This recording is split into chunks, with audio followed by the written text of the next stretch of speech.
friends. Okay, today we are going to be building with Cursor AI. And the best part of this is whether you have 10 years of coding experience or no years and you're not looking to become a coder, this is for you. What do I mean by that? Well, we're going to be building two projects. One which will organize all of our files on our desktop, our documents folder, downloads folder, so they're all in the right places. So you don't have to go look like this, which I did at one point.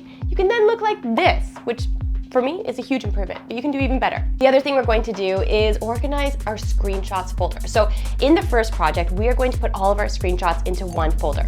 Then the second part of this is to rename our screenshots to something better than screenshot, because I don't know about you, but I often find that when I'm going through my screenshots, I'm like, I'm not using this anymore, end up deleting them, and well, I actually needed it.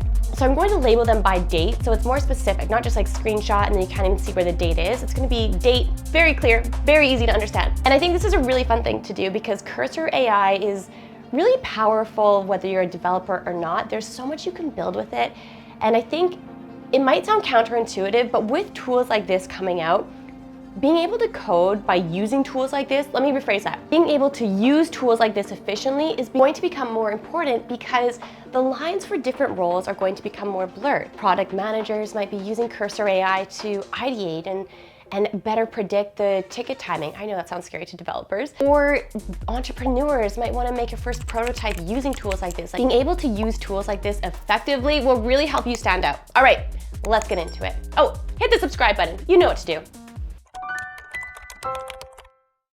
Okay, so first thing I did is I created a folder on my desktop and then opened up Cursor AI, which we are using today, and just opened up this folder, which is called Organizer Desk. Next, I'm literally just gonna make a file called main.py. And there we go, we have our first file ready to build.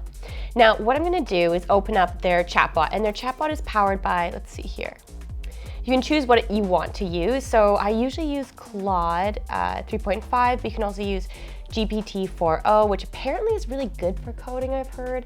Cursor Small, so there's different ones. But for this, let's stick with Claude 3.5. I really like it. All right, now let's start by just asking it a prompt. Let's ask it, my computer, my Mac, and if you're not using Mac, change this for what you're using. Computer is really cluttered on the desktop. I want to organize all the screenshots and put files into folders based on, if I can spell, based on their extension. Let's see what it does. This is literally coding live, so I'm not going to take out anything, I don't think anyways. So let's see what they have to say. So here is the script. And I love the comments it leaves. I think it's super helpful as well. Create folders if they don't exist. That is key. I've done projects like this before where it didn't create folders if they didn't exist. I'm like, why is this not working? So that's very key. Create a folder for other file types. So that's really good as well. It's really thinking of everything. Iterate through files on the desktop. Skip if it's a directory. Okay, this is pretty good. All right, so let's go ahead and hit apply. Accept. Now save.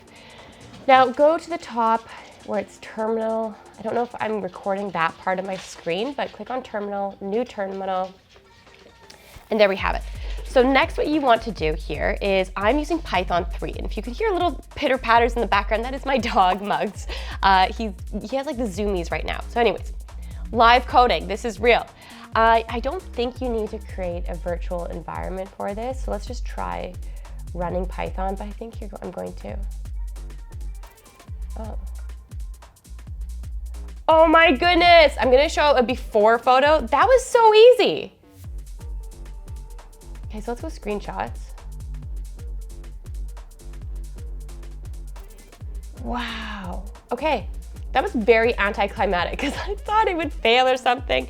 Okay, so literally all you did then was run Python on terminal, and there it is, magic. Now let's take this one step further. One thing I've always wanted to do, and I've never done this, is in my screenshots, you can see like the first few are named that I was naming when I was doing different things, but then if you scroll down, it's all just new screenshot, new screenshot, new screenshot. So what I was thinking is, let's try and find a way that for these screenshots. Like I want them to be more organized, a way where they feel better. So what about if we name them differently? So let's once again do Command L to open up the chat and say, all of my screenshot files are just named new screenshot. How can I add specific detail to each of them to know more about them? Because the problem is I often delete all my screenshots and I'm like, oh crap, I actually needed a lot of that. So based on their creation date and time. Okay, so let's go here. I'm gonna show you, I'm not gonna make the mistake of not showing you the before we run the code, because apparently it just works right away. So you can see here, it's like, it has the date and time, but it says like the new screenshot name there. So I'm hoping this will remove that and then just have the date and time. I think it'd be super helpful. Let's see here. Okay, so it wants to do screenshot like this. I don't like the name. Take out screenshot from the final naming of the file. Could we add, what else could we do to make it more specific? I guess that's it. Let's just do year. Could it make it, not could, make it so the date is month, then date, then year. Because like, it's all gonna be 2024, 2025, so it's like, I need more specifics here. Let's get specific, people. I really need this, like I need this in my life, so. Okay. Okay, we are back, camera died. This is once again, live in the flesh, really coding time. So let's run this though, or sorry, let's apply this because they changed the date and like the structure of it. So let's go ahead and apply, accept. Okay, let's move this over here a little bit. Come on. You can see down here is where it changed, save. That is something, I always try and run the code before saving it when I'm using Cursor AI. Not very helpful. Run Python in terminal, organize successfully. But it didn't do this, did it? No, I had a feeling. Is it because they're not like fully downloaded? Maybe that's why.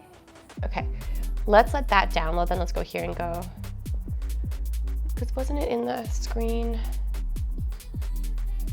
Yeah, so it's looking still in the, but make it so it renames the screenshots in the screen, what is it called? Screenshots folder on the desktop. Because it was trying to look in the desktop to see if there was any names of screenshots. That's my fault there. So then, we've kept the screenshots folder in the extension folder dictionary. Where is that? Did they make that? This is hard to look at, I know.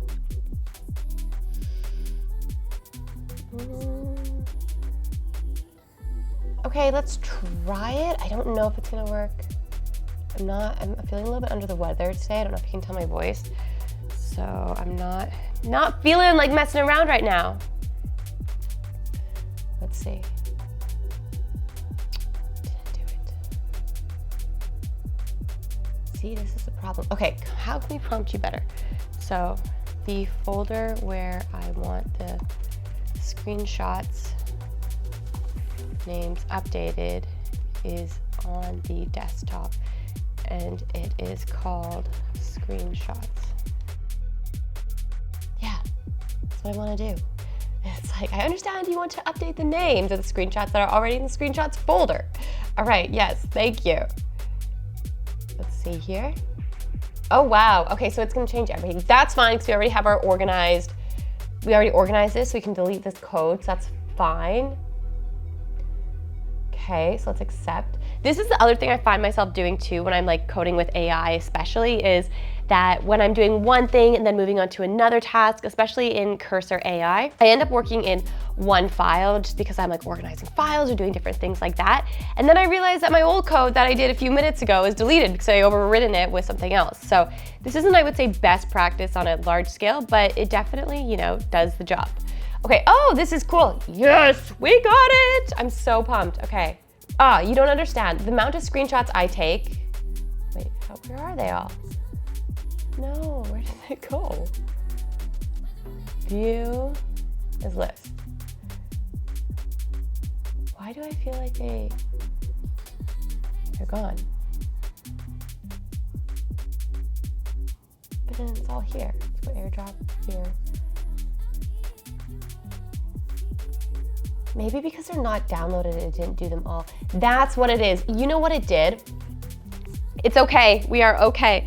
What happened is, so the script needs to be updated to give a little bit more error handling, but what it did was it actually did work. It functioned as expected, but a lot of my screenshots are not saved to my computer. They're because my computer needs more space. I know, it's a whole thing. It's a mess over here, but that was really cool actually. Okay, so it did work.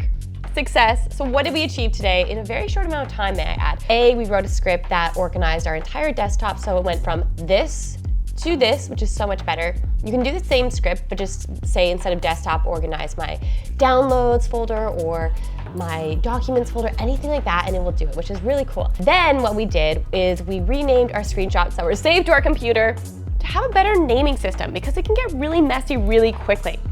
All right, I feel really good with this result. You can see though, I hope this will help you at least to feel more confident when you're building with tools like Cursor AI. It's so much fun just to start exploring, seeing what it has to offer. Before we end though, I want to say one thing. If you're building something with Cursor AI in Python in particular, there are times when you're going to need to run a virtual environment, especially if you're working with Python 3. And say you want to run, download a bunch of packages, install a bunch of packages, or run, say, Pygame, anything like that, I always will run a virtual environment. And that is super easy to do as well. So once again, have your terminal open, and then in the chat, just say, I am on, and then list what computer you are on, or operating system. I'm on Mac OS. How do I run a virtual environment? And then it will tell you how to. So you literally just copy and paste these steps. It's, create a virtual environment, so you would copy this, then activate it would be this. And then it will take from organizer desk, and it will say in front of it, virtual environment or VM, and that will give you a lot more power as well when you're developing. So I wanted to give that tip because for anyone who's opening up Cursor AI for the first time and isn't a coder but wants to build something really cool, that's a vital piece of information. All right, I hope you enjoyed this. It was very, very candid, but I just thought it'd be a fun way to build together, especially when I'm not feeling 100%, and just see what we can tinker around with. Like, coding doesn't need to be this big scary thing, especially now with AI. We can build faster and more efficient than ever before. And even if you're not a coder or don't want to become a coder, little things like this, little projects like this are really helpful. And if you're thinking of becoming an entrepreneur or a business owner, maybe a project manager, understanding how this works is fundamental. At the very basis of what you do, I really believe it's fundamental because it makes you a better whatever job you are doing, the better insert title, because you understand how the tech works. Now listen, I'm not saying we understand exactly how all this code works. We've got AI to do it, but we understand the steps taken, and more important than anything, the thought process behind it. All right, I hope you enjoyed this video. I will see you in the next one. Let me know what else we should build. What are your favorite videos from me? I definitely want to do some more building things on this channel, so let me know. Hit the subscribe button. Okay, I need to go lay down. The cold is catching up to me.